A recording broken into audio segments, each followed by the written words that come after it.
இரட்சகராகிய இயேசு கிறிஸ்துவின் நாமத்தினாலே உங்களுக்கு வாழ்த்துக்கள்.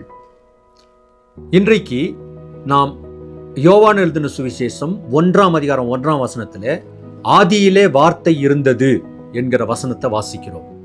ஆதியிலே இருந்த இந்த வார்த்தை தேவனாயும் தேவனிடத்திலும் இருந்தது. இதை கிரேக்க பாஷையிலே லோகோஸ் என்று அழைப்பார்கள். ஆம், அந்த வார்த்தை நித்திய வார்த்தை. அந்த வார்த்தை ஒரு உருவாக்கும் உயிருள்ள வார்த்தை. அந்த வார்த்தை அது தேவனுடைய அவதாரமான ஒரு வார்த்தை. இந்த வார்த்தையை நாம் சுமந்து கொண்டிருக்கிறோம் இந்த நாட்களிலே.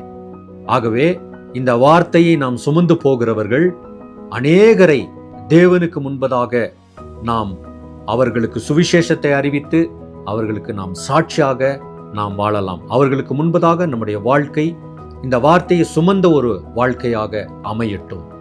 தேவன் இந்த வசனத்தை கொண்டு நம்மை ஆசீர்வதிப்பார்.